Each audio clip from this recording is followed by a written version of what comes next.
Good morning mga madam! So ayan, maaga pala akong pumasok ngayon kasi energized ako, saka motivate akong pumasok ngayong araw. Kasi kagabi, nakita ko, pumasok na yung una kong sahod dito kay Facebook. Yes, sumahod na ako mga madam.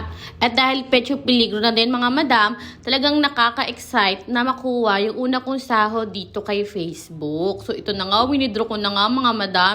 Isipin nyo na lang na nakuha ko ng advance yung PBB. Parang ganun. Tapos may lumapit sa akin matanda na nagpapatulong magpa-withdraw kasi parang hindi na makita, wala siyang salamin.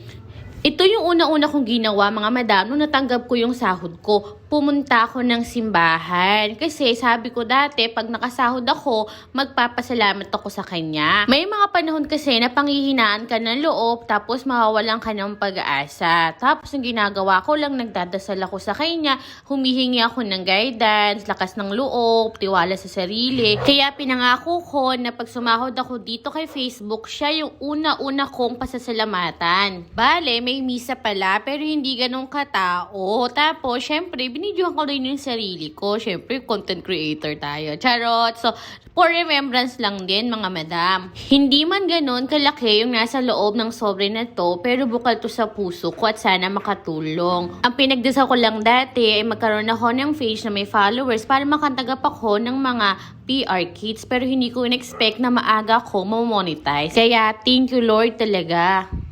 Babalik na nga ako ng school mga madam. Ayan. So dahil walking distance lang naman to sa school namin, hindi pa naman ako late, maaga pa naman. At andito na nga ako sa school mga madam. Ayan.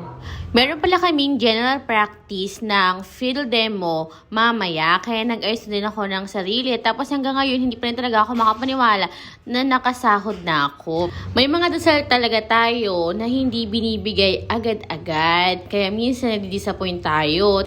Pero pag binigay naman niya, mas sobra pa sa hiniling mo. Naghanap din pala ako mga madam ng sandok na malalim. Kasi sabi ng tita ko dati, pag sumahod ka daw, sa unang sahod mo, bumili ka ng sandok na malalim para sandok ka ng sandok. Bumili din ako nito noong una akong na-hire as a private school teacher. Tapos lumipat din ako ng ibang school. Hanggang sa nain ako dito sa public, ginawa ko to. Bumili ako ng sandok. Kaya medyo madami akong sandok sa bahay. Pagkatapos nito, pumunta naman ako ng Jollibee kasi pinangako ko sa sarili ko na babahagian ko yung mga co-teacher ko na kasama ko sa mga video. Siyempre, hindi ko sila makakalimutan kasi minsan sila yung nagsasabi sa akin na mag-video ka.